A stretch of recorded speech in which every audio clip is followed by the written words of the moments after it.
have given you all of my heart, but there's someone who has torn it apart, and she's taken just all that I have.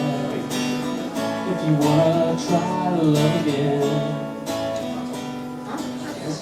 Now, I asked everybody before my last session how many of you had ESP, and nobody raised their hand. How many of you think you might now start to be grasping wound ESP? Hopefully. We covered the E and the S, and now we're going to cover the P, okay?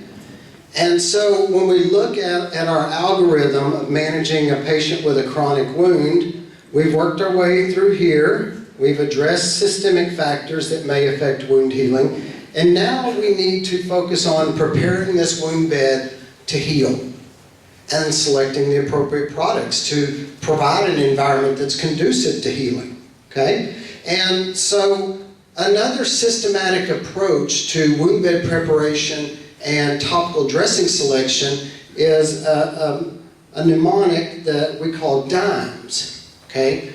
DIMES is a great systematic way to think your way through the process and help you stay focused on the important aspect that you're dealing with so that you move through wound management, wound bed preparation, and dressing selection in a focused manner so that you're not skipping all over the place and that you're adequately addressing each step of the process, okay?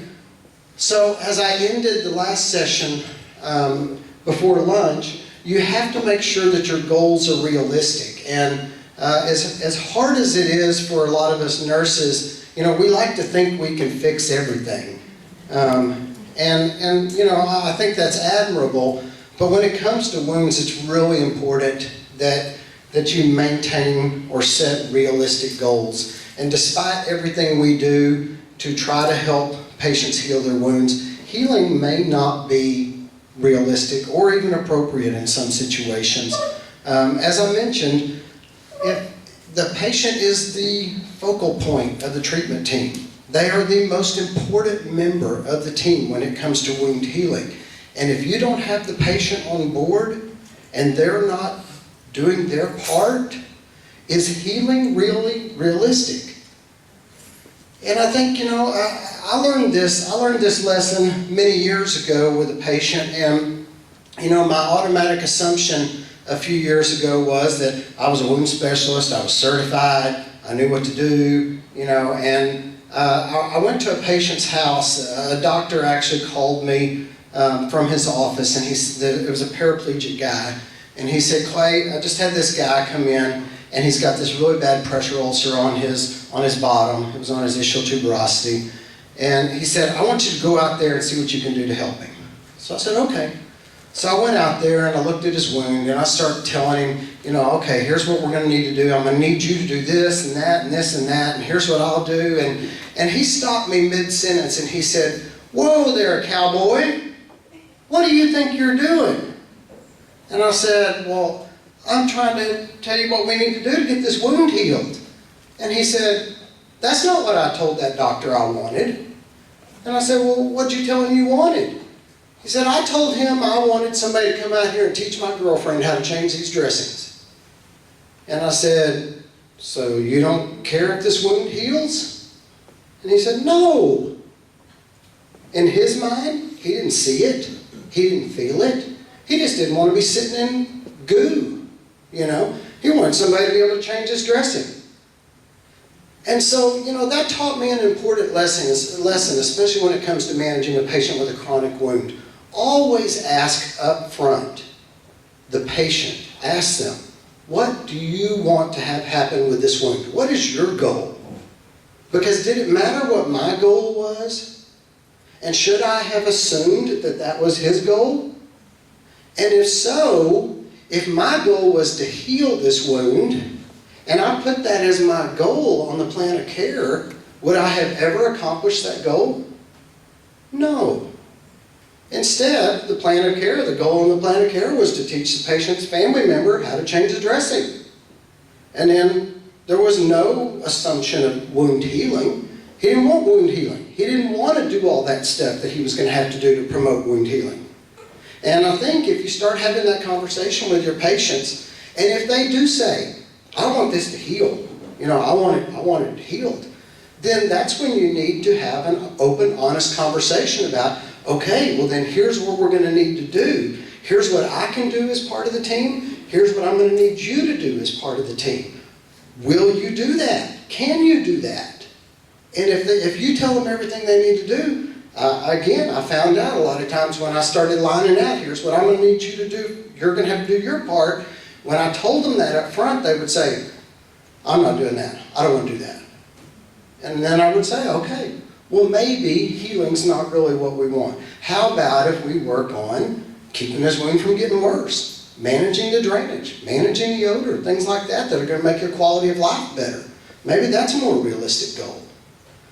So it really is important that you don't set yourself up for failure or your patient. Keep in mind that it takes all members of the team. And so we need to know what we're dealing with right up front, because when it comes to wound bed preparation and product selection, selecting the right dressing, there are dressings you may use if your goal is healing that may not really come into play if your goal is not healing, So we have to keep that in mind when it comes to preparing this wound bed for healing, or maybe not preparing it for healing and just selecting appropriate dressings that meet our needs for what we're trying to accomplish. So when we look at DIMES, as I mentioned, gives us a very systematic approach to managing a wound bed. And each one of these letters stands for something. So the first step in wound care, when it comes to preparing this wound bed for healing, the first thing you have to address is, do I have necrotic tissue that needs to be debrided? And then that's the very first step. You cannot heal a wound if it's not debrided. Okay? So we're going to talk about methods of debridement, and we're going to talk about dressings that can help us with debridement. Managing infection, I touched on that in the S category in the last session. Very, very critical. Can definitely impair a patient's ability to heal a wound. And then moisture balance. Moisture balance really is where that's the hub and the wheel. That's what everything else revolves around. We've got to maintain an optimally moist wound environment. And studies tell us that if you do the D, the I, and the M, most wounds will heal, or they will get better. You will make progress. Sometimes, though, we have those wounds that are stalled, that are chronic, that are difficult to get them moving, and that's when we need to jump to the E category, and this is where we do what I call pull out the big guns. We may need to go to more advanced technologies to help us get those edges to close. And one of those problems is enzymatic imbalances, like I touched on in the last session. And then the S is really more for just products, and this is where we throw all these other ancillary products that we use in wound care that may not be directly focused on one of these other steps. Also includes education, support, taking advantage of all your available resources, all the other members of the team that you may not think about, and using every tool you have at your disposal to help this patient get better. So we have to select, what is our goal? What is the goal for this dressing? And when we look at the goals of a wound dressing, the main goals of a wound dressing are to keep this wound optimally moist and keep the surrounding skin dry and intact. Okay? Those are the two main criteria we look for in a dressing. But then we can also use dressings to help us with debridement, managing infection. If we had dead space, open space, we need to fill that dead space. We use dressings to help us manage exudate, so we can maintain an optimally moist wound environment. To keep this wound protected so it doesn't become further contaminated, we help keep that wound tissue nice and warm and moist and insulated and protected from trauma. Those are all legitimate things that a dressing can help us do. But do you see heal a wound on that list? No, because they can't do that. They can help the patient heal that wound if used appropriately. And hopefully this method of wound bed preparation and product selection will help you use dressings more effectively so that you can provide an environment conducive to wound healing, so that when you've done the E and the S, everything will come together and you will get much better success when it comes to helping a patient heal their wounds. Now, the concept of DIME as a model for wound bed preparation actually started with the acronym of TIME, and the T stood for tissue. Then they further refined it and came down to thinking, well, what do you mean about tissue? Well, what we're talking about is, do you need to debride or not? And so they changed it to DIME. Medline picked this model of wound bed preparation and thought, that's a great way to help clinicians decide what dressing to choose. But then when we did that, we looked and noticed there was a lot of other dressings out there that we used that didn't fit anywhere. So we added the S. DIMES is all-inclusive and really helps give us a systematic, logical approach to managing wound, to prepare the wound bed and select the appropriate dressing. Now, as I mentioned, the first step in wound bed preparation has to always be debridement. If you have necrotic tissue, senescent cells, things that are just in the way, essentially, preventing wound healing, you've got to get it out of there. And you want to select a method of debridement that is cost-effective, clinically effective, and efficient. And I say that, I mentioned earlier that studies have shown us the longer a wound stays open, the lower its chances go that it will heal. Well, consistently, across all the studies in a variety of different etiologies of wounds, pressure ulcers, venous ulcers, diabetic foot ulcers, all of the studies pretty much come to the same conclusion. And that is, they always use 12 weeks as the healing point. And what all of these studies tell us consistently is, if you don't show a 30 to 50% decrease in surface volume area, a 30 to 50% decrease in wound size by week 4, the chances that that wound will heal by week 12 are very, very slim, if at all. So that tells me, thinking of DIMES, that this first step, I've got a 4-week window here to make as much progress as I can on this wound. And the more progress I make, the higher my chances go that this wound is going to close. So when it comes to selecting a method of debridement, I want a method that's going to do it as quick as possible, as safely as possible, so I can move on and start getting wound healing. Because you can't get wound healing until you've got the wound debrided, right? So let's look at all of our options. Oh, I'm gonna get to that in just a second. What are we debriding? Necrotic tissue, primarily. eschar, slough. And they're not the same thing. Eschar is not dry slough, and slough is not wet eschar. Two different types of necrotic, non-viable, avascular tissue. So we definitely have to get that out. And one of the bigger reasons we want to get that out is because the presence of necrotic tissue harbors bacteria, significantly increases your risk of infection, won't allow the wound healing process to progress. Sometimes we have senescent or aberrant cells that build up at the margins of the wound. They need to be debrided too, because they're just kind of in the way. And then any foreign material that's contaminating that wound, and most specifically, like I discussed in the last session, biofilm can significantly impair wound healing. But, I've been in home health long enough to know that dog and cat hair are not conducive to wound healing. They're nasty, it doesn't help, and so we need to keep that wound clean and keep all that stuff out of there so that we can promote wound healing and move these wounds through as quickly as possible. So again, just to reinforce what I just said. So our goal is to remove as much necrotic tissue as possible without causing damage to the good tissue. Now, here's where your goals are very important. So if you were to see this patient and I ask you, do we want to debride that? We're going through DIME, so that's the first question we have to ask. Do we want to debride that? Does everybody say yes? Yes. Hold it. You have to ask first. what is our goal? What is your goal? Because if this is a hospice patient who came to the hospital, grandma's been taking care of him at home, he came to the hospital because he's got pneumonia or some other infection, the doctor says, you know what, he's probably not going to make it another week, we're going to discharge him out to hospice, and you go out and see him, do you really want to debride that? No. So you see how goals really help direct your next step in the process? Now, if I said, our goal is we want to get this wound healed, what do we have to do?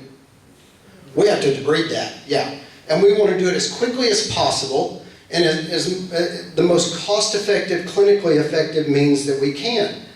There are some times we don't want to debride because when you see eschar on the toes, just like in the last presentation, what does that typically mean? Gangrene. Yeah, gangrene. If you have dry gangrene, do you really want to take that dead tissue off of there? No, because then you're just opening up a wound with no blood flow to heal, no blood flow to fight infection, and that's the standard of care, especially for unstageable pressure ulcers on the heels. And the definition tells us this specifically, if they have dry, stable eschar on their heels, it should not be debrided because it serves as a biological covering. Leave it alone, okay? So I generally say anytime you see eschar on the foot, leave it alone, at least until you've had a vascular referral, a vascular evaluation, and they know, yeah, we've got enough blood flow, we think we can heal this, let's try to debride it. But otherwise, leave it alone until you have some more data. So then we have to look at selecting the best method for debridement. Now, surgical debridement is considered the gold standard. The fastest, quickest way to convert a chronic wound back to an acute wound and promote wound healing. They have to go to the OR for that. Is every patient a candidate for that? No. May not be necessary on, smaller wounds. You may not need to go in there and cut out a big bunch of tissue. So you may want to be a little more conservative and use conservative sharp debridement. This doesn't require that they go to the OR. This can be done at the bedside. And it's not necessarily has to be performed by a physician. In the state of Texas, if you're a nurse and you've been trained and demonstrated competency, we can do sharp debridement. I've been doing sharp debridement in patients' homes for almost 20 years. Now, can everybody go do that? No, you have to have training. You have to know what you're doing. And even so, you have to make sure the patient is appropriate before you start taking scalpels and scissors and things and start cutting on stuff.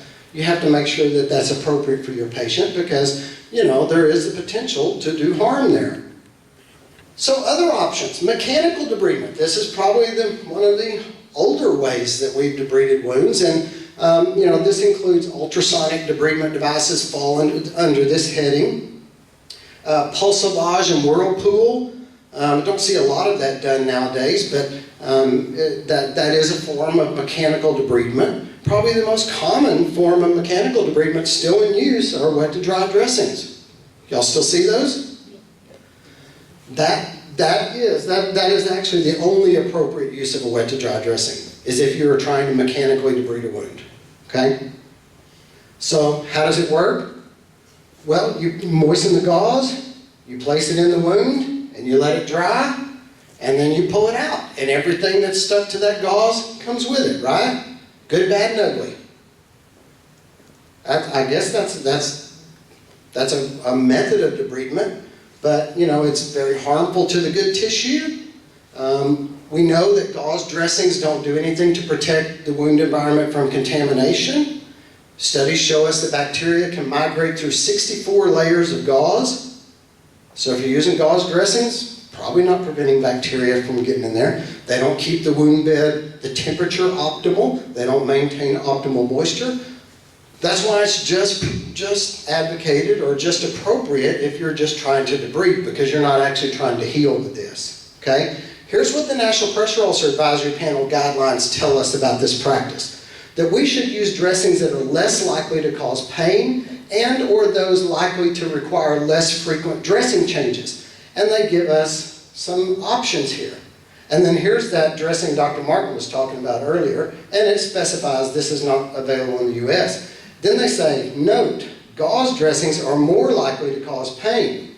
In another section, they say, avoid the use of gauze dressings for clean, open pressure ulcers because they are labor-intensive to use, very, very expensive, cause pain when removed if dry, and lead to desiccation of viable tissue if they dry. Not appropriate. Not appropriate. What does the American Medical Directors Association guidelines tell us? They tell us the same thing. Wet to dry dressings are not recommended because they adhere to vital tissue as well as eschar, removing tissue non-selectively when the dry dressing is removed and tend to be painful. So why do we see so much of this practice still?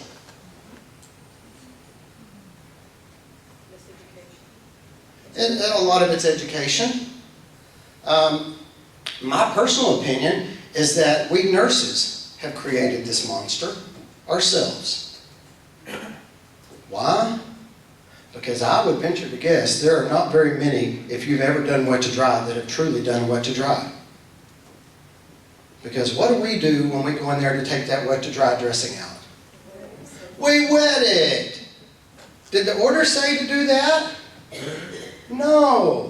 We wet it because we know it hurts, we know it's traumatic, we don't want to hurt our patient, so then we go in there and we cancel out any effectiveness, any clinical effectiveness of a wet to dry dressing because we moisten it and then nothing sticks to it and we can take it out. That's how it works. So we cancel that out and then nobody complains, nobody cries, nobody screams, we feel better, and the doctor keeps going on thinking everything's hunky-dory. Yes, sir? I think the primary reason for wet to dry is accessibility to other products. Accessibility to other products, that is true. The primary reason that I think most people order it because most people don't know what's out there. It's a hassle trying to get any other thing outside the normal wet to dry. So yeah, I agree with you. I think there's the perception that it's easier, and you're right, it's an education. People don't know the other products that we have available and how to use them appropriately. I think probably one of the bigger problems, whether it's normal saline and you don't let it dry or whether it's a true wet to dry, is this perception that it's cheap. Saline and gauze are cheap. But I would point you to the literature over the past decade or even 20 years that every single study that's gone head-to-head advanced wound care dressing with a normal saline wet to dry shows hands down that the most expensive dressing you can put on your patient is normal saline or wet to dry dressings. Why? Because the most expensive part of a dressing change is not the dressing. What is it? The nurse's time. And when you add a labor-intensive dressing regimen to a wound, and it has to be changed multiple times a day, it becomes exorbitantly expensive, especially when compared to the wound healing rates you get from less frequent dressing changes using advanced wound care technologies. It's not even close, the costs. So, that's my campaign. I know it's still out there, I know it's prominent, but all we can do is continue to try to spread the gospel. I sometimes tell people I feel like I'm an evangelist and I just travel from town to town doing tent revivals, trying to spread the gospel. Hopefully I make 1 or 2 converts on each stop, and hopefully they go out there and they witness to others and they make some disciples in their little area. And hopefully, one of these days, probably many, many years from now, everybody will have heard the word and there won't be any excuse. The maggots are free. We're getting there. So just remember that we are in the 21st century. We're actually in the 2nd decade of the 21st century. Why are we using 20th century wound care technologies and dressings when we have far better products that are better for our patients and better for us? And even if it wasn't better for us, if it's better for our patient, that's what we're supposed to be here for. That's what it's all about. Chemical debridement. We have a variety of things that fall in the chemical debrider category. Enzymatic debriders. Actually, Dakin solution is hypochlorite solution. That's actually a form of chemical debridement. There's some newer products using hydrochloric acid that seem to be a little safer, that that fall in this category. Hypertonic saline, as a previous speaker mentioned, actually kind of falls into the chemical debridement category. Maggots, biological debridement. This is God's natural debriders. And if you're looking for a method to debride a wound, why would you not go hire highly trained professionals that have been doing it for millions and millions of years? They like their job, they're good at their job, and they work cheap. But you know, most people don't like that. Yeah, you know, I've read a lot of studies about this, and he said most people don't like that. You know what they find when they do studies on biological debridement? Who doesn't like it? The nurses. Patients generally have less hesitancy. I mean, if it was your leg that was necrotic and rotten off, and they tried other things and nothing's working, patients are generally receptive to it once they've had a little education. It's the nurses that get a little creeped out by it. But think about it. It's, you know, there's country, Canada. Canada's never had enzymatic debriders on their formulary. They don't have access to that under their system of medicine. How do they debride wounds? Right here. I've got a friend of mine who's a WOC nurse in Canada, and he says this is what they use every week. Very effective. I've been in home care, again, long enough. I've seen lots of maggot therapy. Now, they weren't medical grade maggots.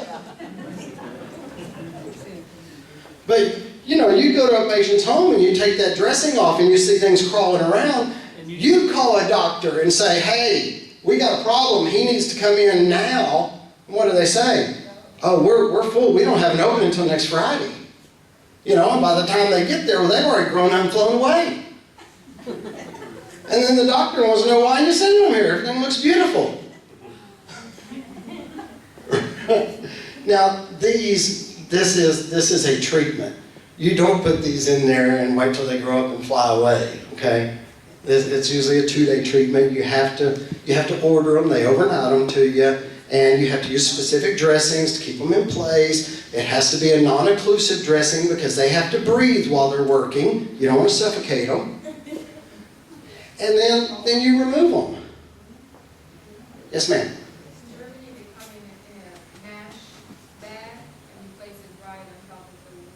A mesh bag? Yeah, why mesh? They can still eat, but more importantly, they can still breathe. So you don't ever take them out of the bag? No, you just put it like that. Interesting. See, we have to make our own mesh cover dressings here. So that's interesting. Thank you for that. Autolytic debridement. This is the body's natural way of debriding a wound. This is taking advantage of the body's natural proteolytic enzymes that facilitate the breakdown of necrotic tissue. So one of the best things about using this form of debridement is that any advanced wound care dressing that provides or maintains an optimally moist environment will facilitate autolytic debridement or promote autolytic debridement.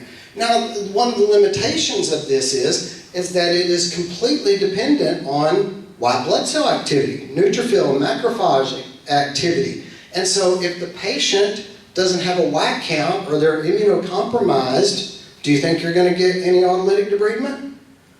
No. So, you know, you definitely have to make sure that the patient has the ability to do this. Now, you know, another drawback is it's kind of slow, but it's cheap and doesn't take a rocket scientist to promote this. And that's how most of our dressings that are designed for debridement, that's what they take advantage of, is autolytic debridement.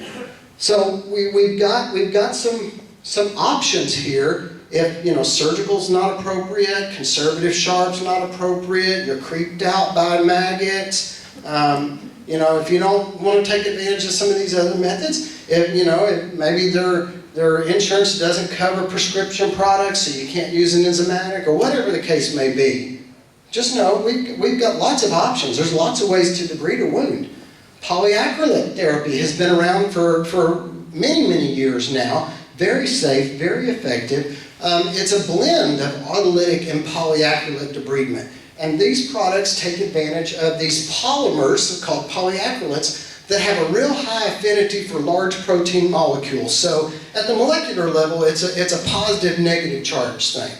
So you place these polymers over this wound bed that's full of this slough and eschar and necrotic tissue, and as these dressings are saturated with Ringer solution, not lactated Ringers, just regular Ringer solution, that bathes the wound in this nutrient-rich environment with essential electrolytes like calcium and magnesium so that we optimize cellular function. You realize that saline can actually be cytotoxic when there's prolonged exposure to wound tissue, because what does salt do? Sucks moisture out, and prolonged exposure to saline dressings on the wound bed can actually cause electrolyte imbalances and affects your pump mechanism in and out of the cells, and prolonged exposure to that can cause apoptosis, cellular death. Ringer solution doesn't do that. That's why they use Ringer solution to transport organs for organ transplants. And these dressings also are great because they're not adherent, they won't stick to a wound, they're atraumatic, very easy to apply. They also, in addition to facilitating and promoting debridement, they bind microorganisms, so they are considered bacteriostatic. And studies have also shown that they will bind MMPs, those bad enzymes we talked about that can affect wound healing. So this is an example of a dressing that can do the D, the I, the M, and the E all at one time. That's optimizing use of a dressing. Average debridement rate, pretty good. And here's how it does it. As it's absorbing a molecule of protein, releases a molecule of Ringer solution, so you're getting a constant rinsing and a flushing effect of the wound for a 24-hour time period. You're not only promoting debridement, but you're also promoting good tissue growth, so you're getting healing while you're debriding, and you're kind of doing a 1-2 punch on this. And so we can take a wound like this, and in less than 3 weeks, turn it into that. Have we made progress in that 4-week window we have? Yes.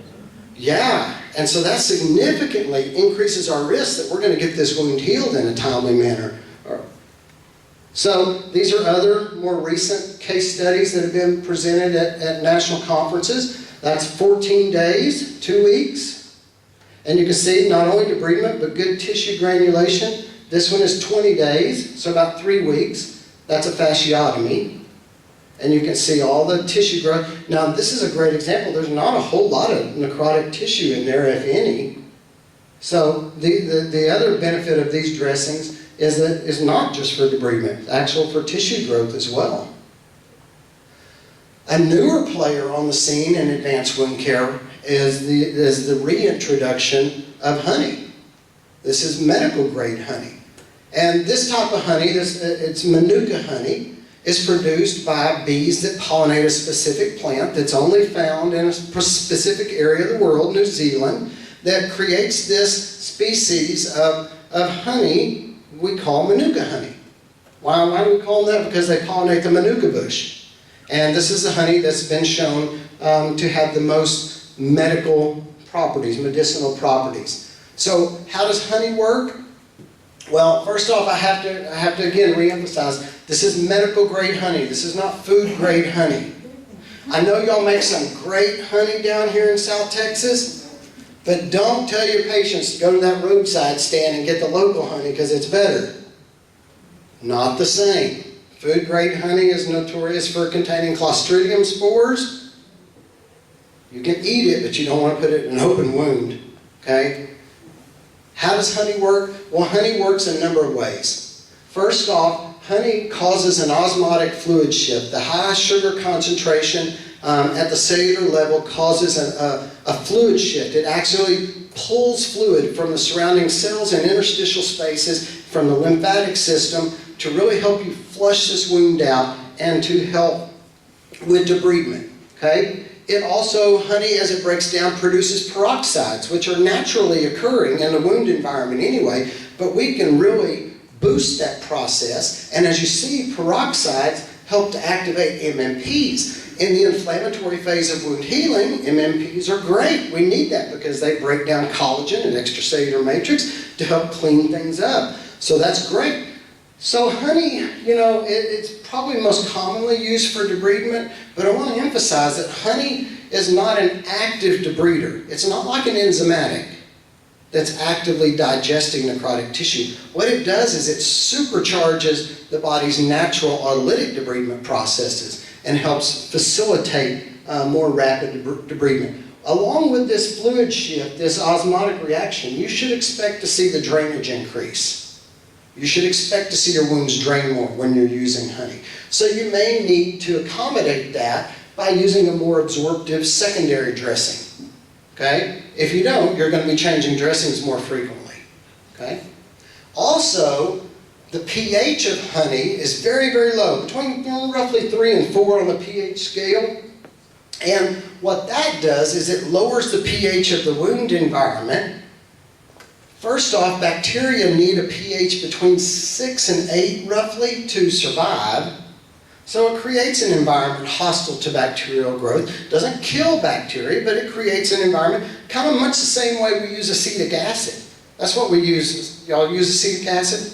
Vinegar and water. We use that in a wound to lower the pH of the wound to inhibit bacterial growth. Honey works much the same way in that regard. But more impressively is look what the literature tells us. For each reduction of 0.1 pH units below 7.6, associated with an 8.1% reduction in wound size.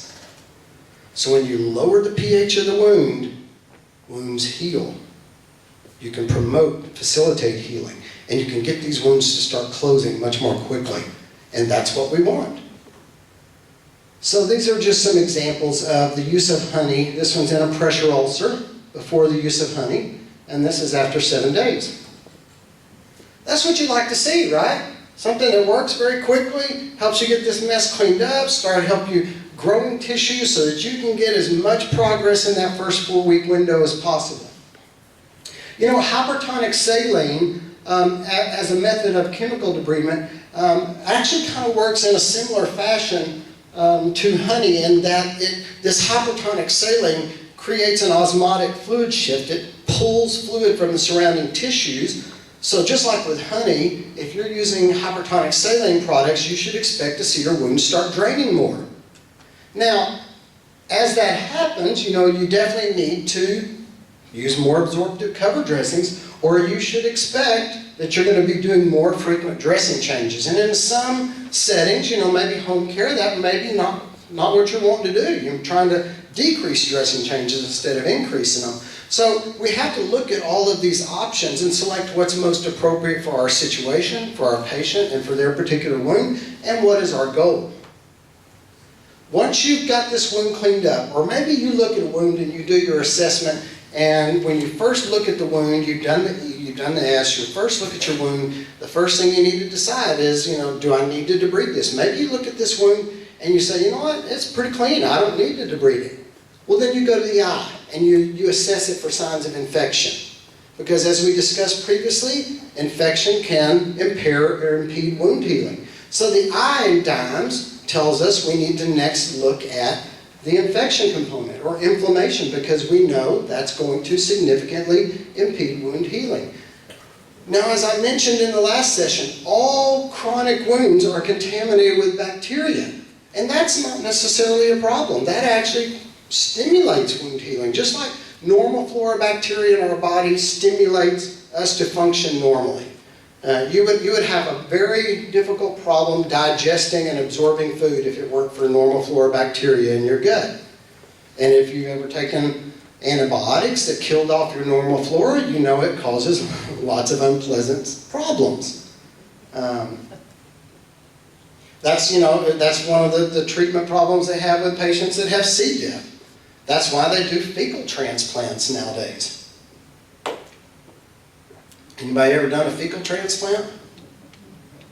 Where they actually ask a member of the family to save some of their stool and bring it in so they can place it in the patient to reestablish normal gut flora? It's Done frequently. Where? All over. How do they put it? We have one of our No. physicians at Preston. And you know what? And the theory is that if you live in a house with people, you all share the same flora. And if you are really sick and you have no normal flora in your gut, that's one way to reestablish the normal flora. So they put it through NG tube, huh? No, they don't put it in orally. You don't need the flora there. Yeah, they do. They put it in the other end, where the stool is supposed to go. There is one of the therapies where they kind of like freeze-dry and put it in a capsule and do swallow it. There is. Really? Okay, so she says there is a way that you can freeze dry that stuff and put it in a capsule and you can take it by mouth as much as you want. He said NG tube. He said If y'all want to NG know all about it, ask Dr. Shimatsu because he has done the research on it and he can tell you all about it. Yeah. You know, it's well-established therapy, and you know, I would argue that it is life-saving in many circumstances for people. So, How do you feel about the over-the-counter preparations like lactobacillus and stuff like that? you know, I think any probiotic, like you're talking about, really helps. I don't see anything bad about that. Anything you can do to enhance your normal gut flora, like I said, sometimes is a big problem, and it really does help your digestive processes. We need normal flora bacteria in our skin, in our gut, all over. It helps us function normally. So our national guidelines for pressure ulcers, going all the way back to the original AHCPR guidelines, these are those guidelines that were published by the AHRQ, or what's now called the AHRQ, what was then called the Agency for Healthcare Policy and Research. These were government-produced guidelines for pressure ulcers that came out in the 90s. And they contained this statement, and it said, consider a 2-week course of topical antibiotics or antimicrobial dressings for clean wounds that do not heal or continue to produce purulent exudate after 2 to 4 weeks of standard wound care. Okay, so here's how I fit that into our DIMES model.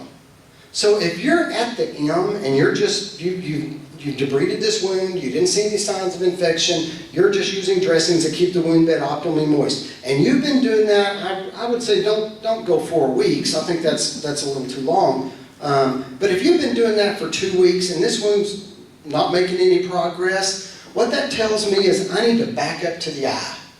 Because it is most likely, assuming you're treating the cause, it's most likely that they've got a high level of bacteria, even if it's not enough to make it look like an acute wound infection. There may be high level of bacteria that are heavily contaminating or colonizing this wound that's keeping it from progressing. So in our DIMES model, back up to the eye, hit it with an antimicrobial, do a 2-week trial.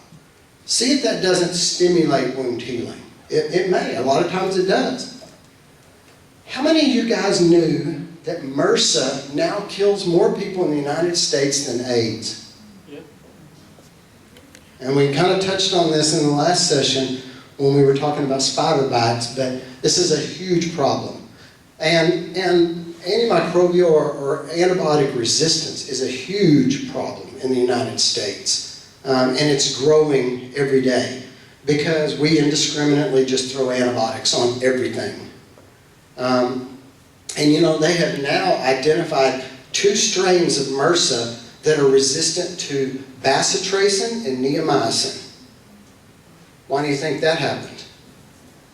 Over-the-counter bacitracin. Yep, because we put Neosporin and bacitracin on everything without considering the fact that it is an antibiotic. And when you expose bacteria to antibiotics repeatedly, they will figure out a way to build resistance.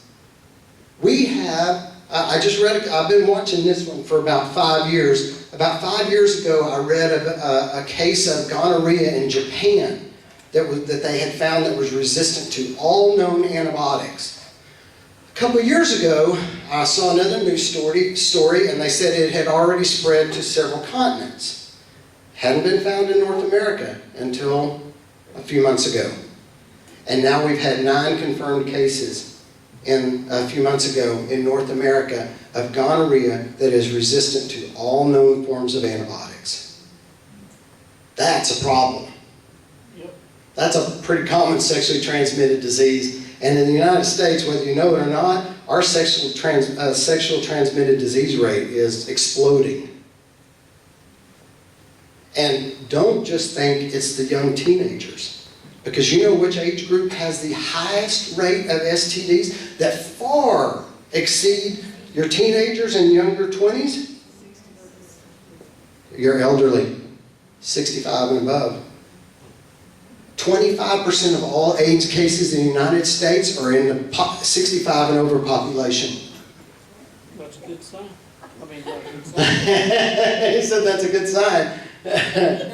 I guess it depends on which side of that coin you're on, huh? So, with all of that in mind, and I'm sorry to get off on a soapbox, but with all of that in mind, I say that your first choice, when you're trying to address the eye, you probably need to save antibiotics for your last ditch stand.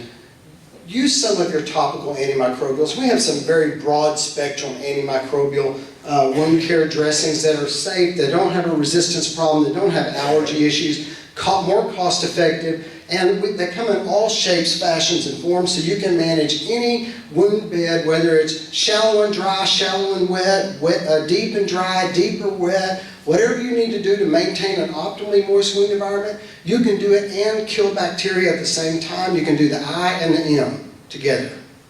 Okay? So when we look at dressings in the I category, we have two basic dividing lines. We have dressings that are bactericidal. What does that mean? It kills bacteria, okay? So here's our choices when we're looking for bactericidal products. Silver is probably by far the most common. Cadexmer iodine, CHG, and other cationic polymers. And we'll see these here in just a minute. Why is silver the most common product we use in modern advanced wound care for antimicrobial control? Because we've been using silver for hundreds, if not thousands of years for its antimicrobial properties. And we still have, to date, have no documented cases of silver resistance in a human. Now, they've been able to do it in a lab where they really just pounded bacteria with high levels of silver, and eventually they've been able to get them to build some resistance. But in a human, in most of these dressings, we use very, very little silver. It takes very little silver to be bactericidal. Silver is actually bactericidal in 1 part per billion. Most of your wound dressings give you 2 to 3 parts per million, 1 to 2 parts per million, something like that. Very low levels. So they're very safe, but very broad spectrum. And believe it or not, silver is more broad spectrum than even chlorine. Silver kills gram-positive, gram-negative, your aerobes, your anaerobes, your drug-resistant forms, MRSA, VRE. It's bactericidal, it's fungicidal, it's virucidal, it's sporicidal, and it does it with very low levels of silver. Very broad spectrum. So that's why we're using it, and you can find silver in just about everything nowadays. Now, when we look at dressings, there's 2 types of silver currently used in our modern advanced wound care dressings. Most manufacturers use silver in its ionic form. Okay, already activated, just needs moisture from the skin, from the atmosphere, from external sources to activate it. Some manufacturers still use silver in its metallic form, which silver in its metallic form requires a chemical reaction for the silver ions to be released. So these are the dressings that you'll know if you've used any of these, you have to moisten them to cause an oxidation reaction to release the silver. You can't use sterile water. You can't use normal saline. You have to use sterile water. If you use normal saline, then you cause a chemical reaction that binds the silver ions and they're not released. So that's why you have to be careful. You can't use, certain wound cleansers. You can't use normal saline cleansers. You have to be very specific if you're using a metallic silver product. So I say that just to emphasize the importance. Not all silver is the same. And whatever silver dressing you choose, make sure you know how to use it correctly. Okay? Just ask the rep, ask the product manufacturer. Go online, look it up. Make sure you're using it appropriately. Cadexmer iodine. You know, you will occasionally run into patients, and I've had this happen a few times. It's fairly uncommon, but there are some people that are sensitive to heavy metal ions. You know, some people can't wear nickel-plated jewelry. They can't wear gold jewelry because they react to it. Some people can't wear silver jewelry because they react to it. Every now and then, if you're trying to use a silver product in a patient, they'll say, oh, that burns, that itches, that doesn't feel right, you know, I don't like that. They may have a sensitivity to heavy metals. And if that's the case, then, you know, you may need to look for alternatives. Cadexmer iodine is a very good alternative. This is iodine that's suspended in a polymer called a cadexmer and releases the iodine slowly at safe amounts in the wound environment. Very broad spectrum. But now what do you think you would need to consider if you chose this dressing? They're allergic to iodine. Are they allergic to iodine? That's a great one to know, right? Do they have a thyroid condition? You know, you need to think about some of these. You can't just grab dressings and start throwing them on people. We have to use them appropriately. Cationic polymers. This is things like PHMB, polyhexamethylene biguanide. That's what you find in the antimicrobial gauze dressings that are out there. Other biocides that all fall in this category. There's different chemicals that are called biocides in this line of dressings. CHG, chlorhexidine gluconate. That's what we're scrubbing all of our patients down before we admit them to the hospitals now for surgery. Very broad spectrum. So there are alternatives. So we may need to, you know, sometimes we have to look for other options. And then we have a category of dressings that are considered bacteriostatic. And, you know, there's a lot of dressings out there that are actually bacteriostatic that may not even make that claim. They may not even... Bacteriostatic dressings don't kill anything, but they do keep them from replicating, they keep them from reproducing, and over time they will bring your bacterial load down. So I like to use bacteriostatic dressings a lot of times if I'm trying to prevent a wound infection. I just don't want anything to grow there. And there's a lot of dressings that fit into this category that we use regular every day and that give us that additional benefit of being bacteriostatic. So once we've done our evaluation, maybe we looked at this wound and we decided, yeah, that's necrotic, I need to get that debrided. We select the form of debridement that we need, that we think is appropriate for the patient. And then we look at the eye. We make sure we've identified potential infection, inflammation, and we've addressed that. If you do a wound assessment and it looks clean, there's no necrotic tissue, maybe there's just a little necrotic tissue and it's not enough to focus on, and we just say, you know what, I'm just going to go straight to the M, I don't see any signs of infection, I'm going to choose a dressing that's going to keep this wound bed optimally moist, and then I'm going to let that little 10% or 20% of slough just autolytically debride. Let the body just take care of that naturally. That's the whole goal of selecting a dressing. Not too wet, not too dry. Okay? So, when we maintain an optimally moist wound bed, and we get a lot of good things happening. It's just like, you know, I like to say that managing a wound is no different than managing a patient. Selecting dressings for a wound is no different than managing a patient. When you think about it like this, it really makes it simple. So let's think about this. Let's pretend you're working on a med-surg floor in the hospital, and they admit a patient directly to your floor, and they are acutely dehydrated. Can you die if you get too dry? Sure. Absolutely. So what's the first thing you do to that patient? Hydrate. Start a line and pump them full of fluids, right? To reestablish the moisture balance within their body, because then cells can function optimally. So what if they admit a patient to your floor that's having an acute exacerbation of their CHF and they're in fluid overload? Can you die if you get too much fluid? Sure. Yeah, so what's the first thing you do? Give them Lasix. You diurese them, right? Suck that fluid off to reestablish the balance in the body. The wound is no different. You look at a wound and it's dehydrated. What do? You use dressings that are going to add moisture to reestablish that balance. You look at a wound and it's in fluid overload and it's pouring copious amounts of drainage. You select dressings that are in essence going to diurese that wound. They're going to pull that drainage off to reestablish the moisture balance in that wound. That's how you select a dressing. And then on top of that, if you do identify signs of infection, you just pick an antimicrobial version of that. If you need to add moisture and you need a hydrogel to do that, but you also think you may have some infection, pick a silver hydrogel. If you have a wound that's draining a lot and you need an alginate or a foam to absorb that heavy exudate, and you want to kill bacteria at the same time, pick the silver version. You can do the I and M at the same time. All you have to do is decide which category of product I need. And this is the part of wound care, and you guys tell me if you agree, that tends to confuse everybody. There are hundreds and hundreds of different wound dressings out there, aren't there? And it sometimes gets overwhelming trying to figure out what dressing do I need and how am I supposed to use it and how do I know what to use and learn. And so I will tell you that the easiest way to simplify this is forget brand names. Brand names are just there to confuse you. You know, in Texas, we call every soda a Coke, don't we? A Coke? Yeah, you want a Coke? Yeah. What kind do you want? You know? So think of it the same way. They're all dressings.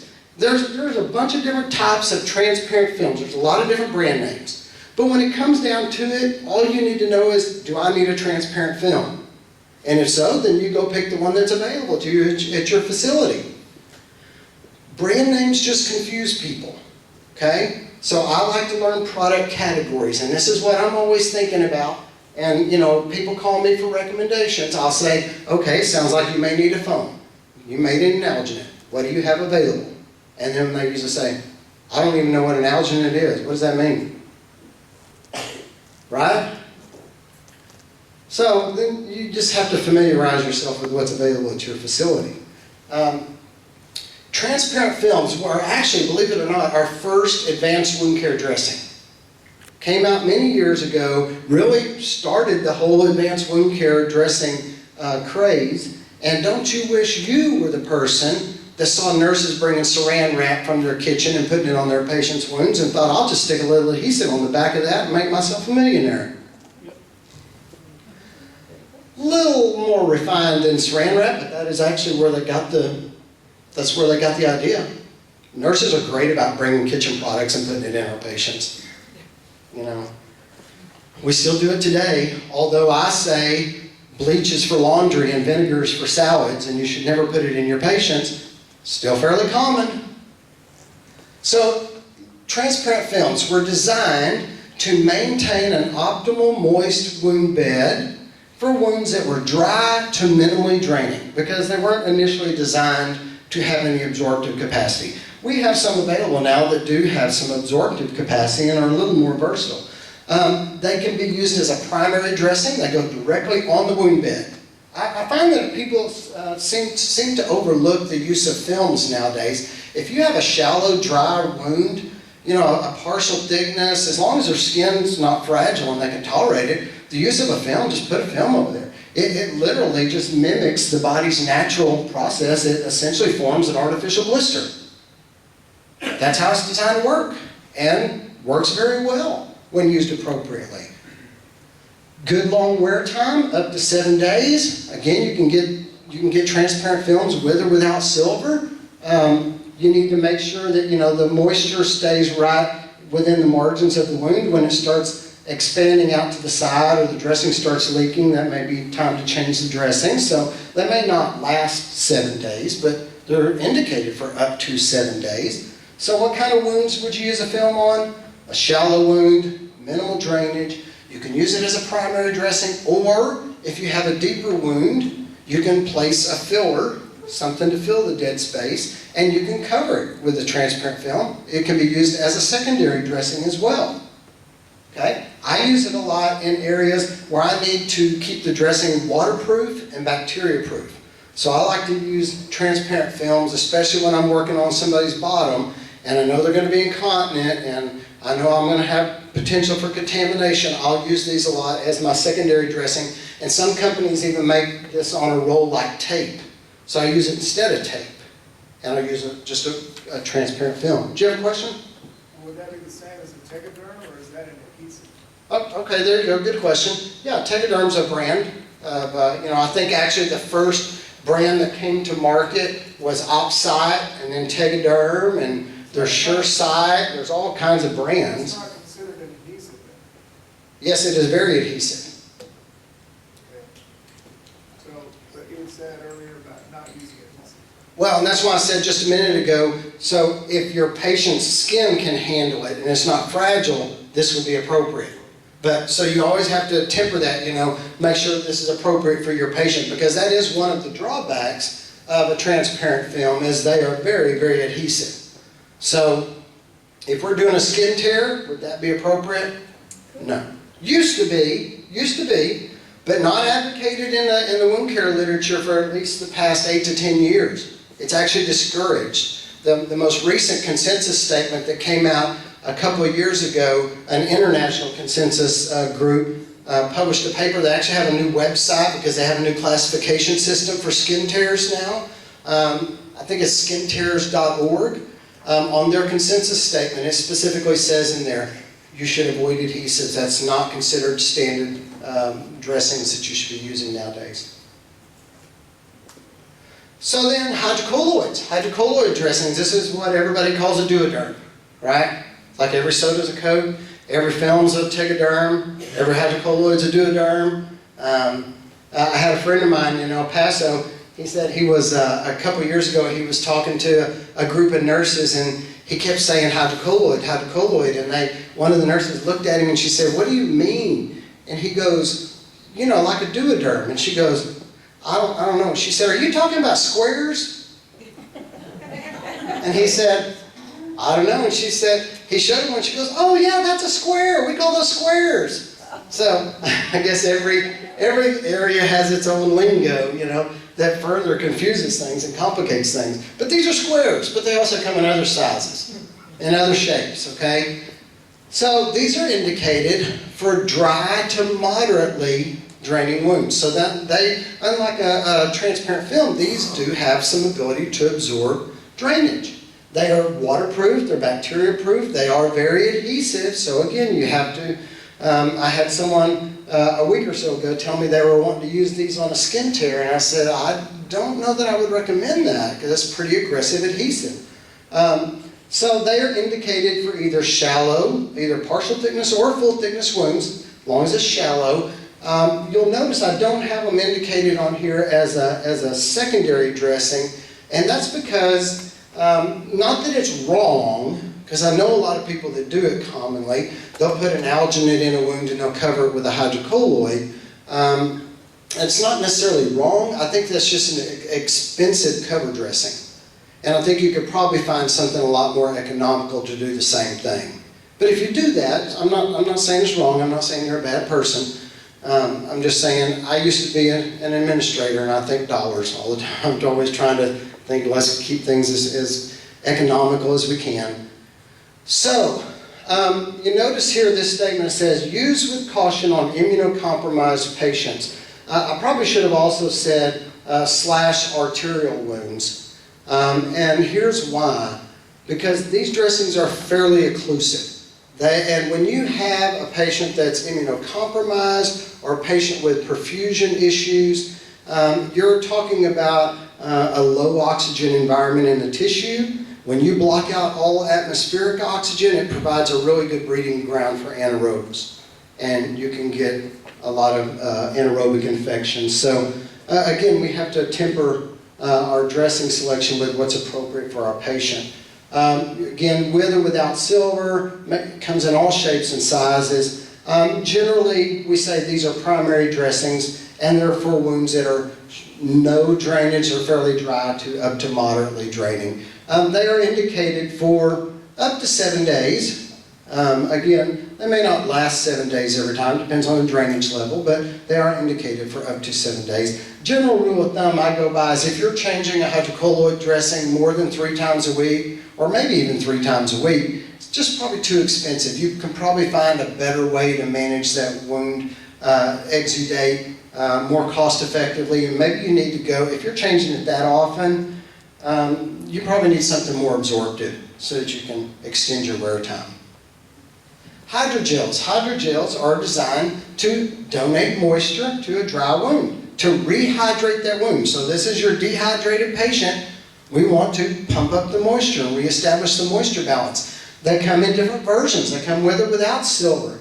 Amorphous, that just means without shape. So these are your gels. It comes in tubes. You can also get them in hydrogel impregnated gauze, and that works well if you just need to lightly fill some dead space and still keep things nice and moist. Or you can get them in solid sheets. So the primary function, although there are some hydrogels out there that do have some absorptive capacity, I generally just say, let's just keep it simple, and a hydrogel is designed to hydrate a wound, to donate moisture to a wound. Now, your hydrogel sheets are going to have longer wear time, and you can get them with or without silver. Your amorphous hydrogels are indicated, they're designed to keep a wound optimally moist for up to 3 days. Okay? Your hydrogels, your hydrogel impregnated gauze, but your hydrogel sheets are designed for longer wear time, 5 to 7 days generally. So what kind of wounds? Well, a shallow, dry wound, you may want to just use, you can use a simple little bit of hydrogel and a simple cover dressing. You could use a hydrogel sheet. If you have a deep, dry wound, you can use a hydrogel impregnated gauze to just lightly fill that dead space and keep the moisture level there, and use an appropriate cover dressing. And if you have signs of infection, if you're looking at the eye, you can pick the silver version and do the I and the M at the same time. Alginates are designed for wounds that are moderate to heavily draining. And you know, one of the tricky parts about selecting a dressing is understanding that as your wounds get better, your dressings should probably change to accommodate the characteristics. So you may frequently start out with a wound in the inflammatory phase of wound healing that's draining copious amounts and may be heavily contaminated, and you may be using your alginates and your foams and your superabsorbents because you really need to manage that exudate level. But as you get the bioburden down, as you get this wound cleaned up, as it starts progressing into the proliferative phase and you get granulation tissue, your drainage is going to come down, and you oftentimes will wind up moving from alginates and foams, absorbent dressings, to hydrogels, just to keep the wound optimally moist. So your dressings have to change according to what's going on with your wound. And alginates, you know, there's kind of a dividing line here. So from no drainage to moderate, our choices are transparent films, hydrocolloids, hydrogels, and there's a few foams that are thinner foams that are designed for, you know, minimal or small to moderate drainage, but in general foams are for heavy draining. And then at the dividing line, at the moderate drainage line, then we go to alginates, foams, superabsorbents, and some of our newer technologies that are designed to absorb more drainage. So alginates, good for moderate to heavily draining wounds, with or without silver, good long wear time, up to 7 days. If you use them in combination with other absorbent dressings, you're going to increase the absorptive capacity, and that increases the wear time and decreases dressing change frequency, which is always good. I always encourage you to change dressings as little as possible, because every time somebody sticks their hands in a wound to do a dressing change, one more opportunity for them to mess something up. So keep your hands out of it. Do a good job with your wound bed prep. Let the body do what it knows how to do. It's pretty good at it if it'll stay out of the way. You should not use alginates with hydrogels. Why do you think that would be? Yeah, and you'd be surprised how many people I hear say, oh, I just put a little hydrogel in there and then I covered it up with whatever brand of alginate or foam dressing they were using, and then wondering why their dressing's saturated every day. You put in a hydrogel and then you put it in absorptive. It just sucks it right out. So, you know, hydrogels are for dry wounds, alginates are for wet wounds. If you get to the point where you notice that your alginate is starting to stick to the wound bed and it's drying it out, that means it's time to change. That wound's not producing enough exudate anymore for an alginate dressing. You need to go to something that's less absorptive, or maybe that's even donating moisture. Okay? And then this still seems to be a pretty common problem, and use your common sense. Don't ever stick anything down in a hole if you don't know if you can get it out. And if you can't see the bottom of that hole to know that you got it out, don't stick it down there in the first place. Because alginates are not biodegradable. You cannot leave them in a body cavity. They will eventually cause an infection and potentially abscess and all other kinds of problems. So, I know we've got lots of ropes and stuff, alginate ropes that they advocate for packing tunnels, although I don't like that word pack. I think it's a 4-letter word. But don't stick it. Y'all agree with that? It is a 4-letter word. I say if you want to use a 4-letter word in wound care, use the F word. Not that one. Fill. F-I-L-L. You don't ever want to pack anything. Please don't ever pack anything. If somebody writes an order and tells you to pack a wound, disregard that order. Use common sense. Fill that dead space. You don't want to pack it. You pack it, you cause a pressure dressing, you cause more tissue necrosis, you prevent the wound from healing, and cause lots of problems. So just fill it, use the F word, you have my permission. Even if somebody tells you, oh, this rope alginate is great, you can pack it down in a tunnel and it'll all come out. How do you know if it all came out? If you can't see the bottom of that area. Be careful, because it's a big problem out there. Foam dressings. These are designed for moderate to heavily draining wounds, although we do have some versions now that are thinner foams that are more indicated for small to moderate amount of drainage. They come with or without silver. They come in all kinds of shapes and sizes, with adhesive borders, without adhesive borders. We've got a variety now that use regular acrylic adhesives, and we have a lot of them that are gentle, that use gentle silicone adhesives for fragile skin. So this might be an option. If you have a patient with fragile skin, you might want to use a silicone bordered foam dressing. Okay, wear time's good, up to 7 days on these, or until they're saturated. It can be used directly on a wound as a primary dressing. So if you have a shallow wound that's draining a lot, you can put a foam dressing directly on it, or it can be used as a secondary dressing. You can use an alginate to fill the dead space and absorb drainage and cover it with a foam dressing to give you more absorptive capacity. But again, don't put a hydrogel in that wound and cover it with a foam, because it's just going to suck the hydrogel out. So what types of wounds? Shallow wounds, shallow and wet, deep and wet, and if you have signs of infection. Or, somebody asked me about this the other day. I had a nurse call me and she said, we've got this patient and they have this diabetic foot ulcer and they've got really bad peripheral arterial disease, don't have a lot of blood flow, but we've been using a silver dressing on it for a couple of weeks and I'm worried, should we stop using the silver? And I said, I think the most recent consensus article on antimicrobial silver use tells us that, 2 weeks is a good rule of thumb to give it a trial to see if it's going to help, but continued use is not wrong. And there are times where you may need to use a silver prophylactically to prevent infection, especially in patients that are high risk for infection. I would much rather prevent them from getting an infection than waiting for it to happen and then try to manage it afterwards. In general, 2 weeks is usually enough, but there are situations, patient-specific, where you may need to use it for a longer period of time. Now, up until a couple of years ago, our most absorptive category of dressings were our foam dressings, and now we've got several new dressings that have come on the market that are called superabsorbents, and these use polymers that are superabsorbent. That's essentially baby diaper technology in a wound dressing. Okay? They absorb 3 or 4 times more than a foam dressing of the same size. Some of them have non-adherent facing that keeps the wound bed dry, and these are very versatile.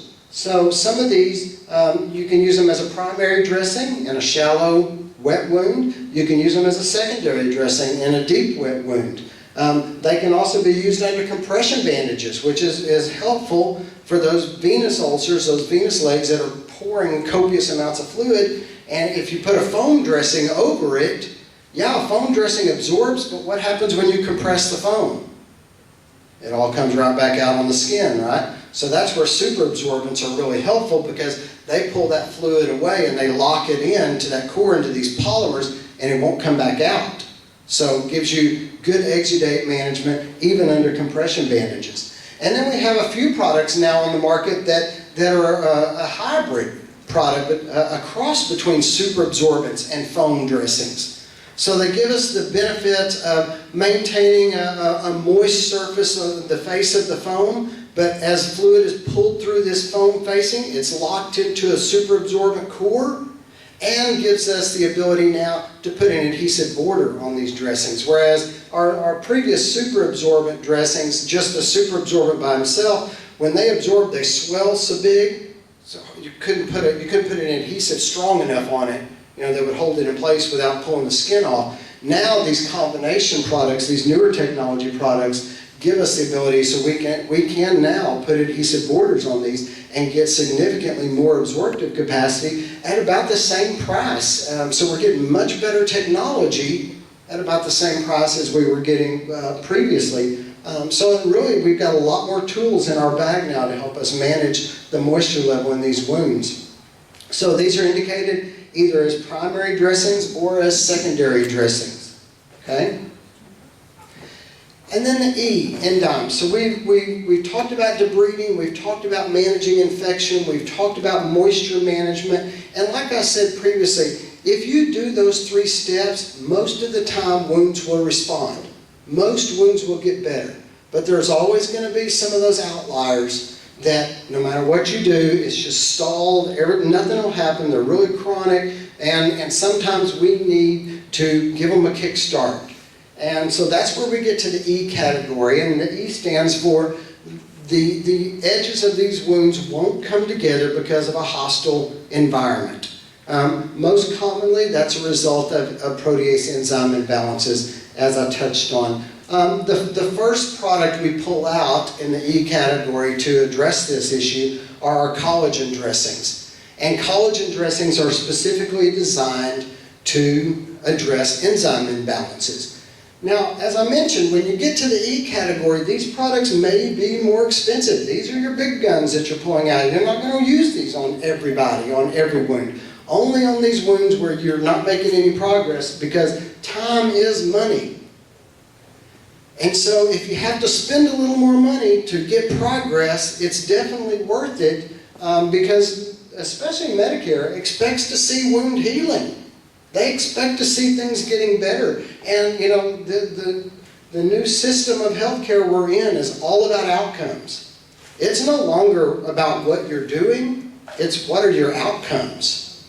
And when it comes to wound management, if healing is your goal, your ultimate outcome is you're judged on how well wounds heal. So sometimes you've got to spend the money, you've got to spend it to get things moving. And as I touched on in the previous session, protease enzyme imbalances are one of our more common causes that can interfere with wound healing.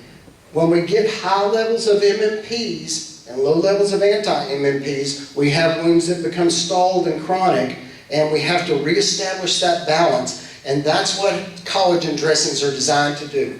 So collagen dressings are designed essentially to be a sacrificial substrate. With the thinking in mind, if these MMPs, their primary function is to degrade collagen and extracellular matrix, and they degrade growth factors, and they just mess up the whole process. The thought is, if they want to chew up collagen and digest collagen, let's give it to them in a dressing. So we can attract these MMPs up into the dressing, bind them to the dressing, essentially distract them from the wound environment, and allow the fibroblasts to venture into a cleaner environment and start laying down good, healthy collagen and start growing tissue. That's why when you put a collagen dressing in a wound, things happen to it. It's not like a regular alginate or a foam or a hydrogel that in most respects is essentially a dead dressing. Nothing happens, it serves a purpose. It's either donating moisture or absorbing moisture. Things are different with collagen dressings. When you go back to change a collagen dressing, you may notice that you put a big piece of collagen in there and now you come back a few days later and it's gone. What happened to it? Those enzymes degraded it. They essentially digested that collagen instead of digesting the collagen that your fibroblasts are laying down, and that's how you stimulate tissue growth. You rebalance the enzymes in that wound and things get better. And in so doing, some dressings are designed to give you a scaffolding for fibroblast ingrowth, to kind of give a structural component to tissue growth. And also, as the MMPs are breaking it down, they convert this collagen into peptides and essentially food for the fibroblasts to further improve tissue growth. So, as I mentioned, those MMPs, where do they go? Well, they're mostly bound to the collagen dressing. And that's how we use collagen dressings to stimulate these stalled wounds. Now, I didn't put this in the presentation, but there's other products that are more advanced than collagen dressings. So, the previous speaker talked about skin substitutes. Your single-layered and your bilayered skin substitutes, those fall in the E category. Growth factors fall in the E category. PRP, platelet-rich plasma, those would fall in the E category. Again, the E category is where we pull out the big guns. And sometimes, I usually start with a collagen dressing, and then I advance from there to try to stimulate healing. And then we're going to wrap this up. The S in DIMES is the supportive products. And as you can see, these are your composite dressings, your bordered gauze dressings. These are designed to be secondary covered dressings. Composite dressings usually have a waterproof backing, whereas bordered gauze dressings are usually water resistant, not waterproof. Contact layer dressings that go directly in contact with the wound. It keeps things from sticking to it and allows for atraumatic dressing changes. Lots of them out there on the market. Impregnated gauze, still see a lot of these in use. These are considered traditional wound care products, not advanced, but they are in the supportive product category. Compression dressings, you see we use these all the time. They didn't really fit in one of those other categories, so they're in the S. Skin sealants, I always recommend you use a good skin sealant on peri-wound skin, not only to protect it from the effects of adhesives that we use in dressings, but more importantly to protect it from the enzymes that are in chronic wound fluid that are very detrimental to the surrounding skin. We need to protect that skin so that we maintain it. We need those epithelial cells for reepithelialization. Now we have newer second-generation skin sealants that use cyanoacrylates, medical grade super glues. I call these skin preps on steroids. So when you need higher level protection, you've got areas exposed to a lot of moisture, a skin prep will wash off, whereas this is essentially a super glue. It won't wash off and gives you much longer lasting protection. So how do you select the right dressing? Again, just to reinforce, match the needs of the wound and what you're trying to do with wound bed preparation. Do you need to debride? Do you need to address infection? Is this wound wet or dry? Do I need to add moisture? Do I need to pull moisture off? Do I need to hydrate this wound or diurese this wound in essence? Do I have, dead space that I need to fill because I don't want to use that 4-letter PAC word? Where's the location? That sometimes determines what your choice is. There's some locations that just aren't conducive to certain dressings. And so you may have to use a dressing that works best depending on the location of this wound. Is it stalled? Is it not healing? Do I need to go to the E category? Or maybe do I need to back up to the I and hit it with an antimicrobial for a couple of weeks and see if that's keeping it from healing? Always think about the change frequency, with the goal being as few dressing changes as possible. If you use your dressings correctly and you set up a wound bed that's optimally moist and warm and protected, and you've prepared, you've done your homework, the body, you can optimize the healing process. You don't need to change the dressings as often. Think about the effectiveness and also how much is it going to cost you, especially when you're selecting products that you're looking for debridement. You want to select methods that can help you get this wound debrided as quickly as possible. Again, when you incorporate a systematic approach, such as ESP, and then DIMES to help you prepare the wound bed and select your products, it really can help you keep on track. But you got to practice it. And with practice, you get better and better at identifying what do I need to do and what products are going to help me do this as quickly and as efficiently as possible. With that in mind, every one of you here today can have wound ESP. And I hope that has helped you guys muddle through some of these muddy waters when it comes to managing wounds, and more importantly, when it comes to managing patient, because you're ultimately there to take care of a patient, not just the wound. And we want what's best for our patients. I want what's best for my patients, and I want to do everything I can to help them, whatever their goals are. Any questions? Yes, ma'am. I have something that's nothing to do with pressure ulcers, but like when a patient has an IND, what do you recommend or something like that? Okay, so the question was, what do you do if a patient's had an IND? And they've essentially got like a little abscess or something. Okay, it's the same as any wound. You're going to select a product that will fill that dead space, that will either donate moisture or absorb fluid. Now, I will tell you, just a tip here, a little pearl of wisdom. A packing strip, although it has that 4-letter word in the name, don't ever pack any wound. Because especially a full thickness wound, the way full thickness wounds heal is they granulate from the bottom up, they contract and ultimately epithelialize. You pack a wound and make a pressure dressing, you keep it from granulating, you prevent it from contracting, and it won't ever close. So a packing strip really, I think, should be returned a wicking strip.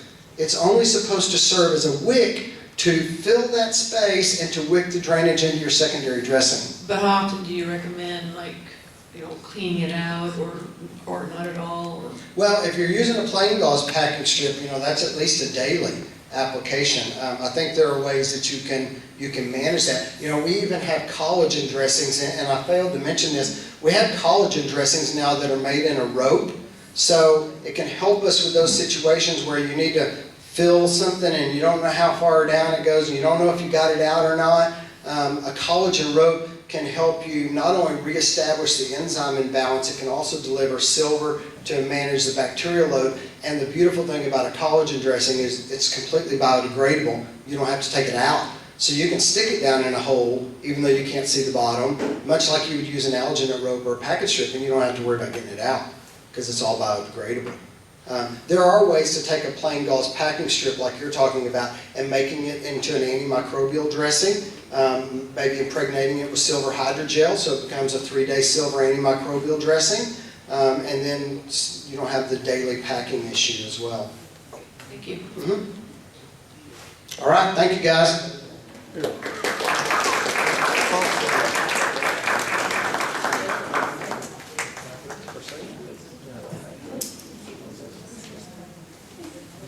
So here's a card from all of us. We know how hard this was for you to get this together and your fellow instructors. Thank you very much. Thank you, everybody. Thank you. I also want to thank Clay Collins for being here. This is his 3rd time here at VA presenting, and it's always such a treat to have him here because he's such a dynamic speaker. Don't you agree? I wish I was as smart as he was. Thank you for coming and have a safe trip. He has to fly back. Thank you. The next portion is the breakout sessions. So we have the vendors set up in the classroom. So you'll go to each vendor. You should have a sheet in front of you. If you don't have one, raise your hand and we'll give one to you. Okay? There's about 12 vendors. KCI is actually located in the back classroom. You can do actually hands-on application, but you have until 3:45 to come back in here, and you can go to East Station and they'll check you off. Make sure you put your name on here as well, because we're going to have a drawing for a door prize. You can get a nice gift card to Logan's Roadhouse. Yeah, but you have to have this filled out completely and with your name on it and returned to me by 3:45. Okay? So just spend whatever time we need you at each station. And then we have cookies in the back as well for you.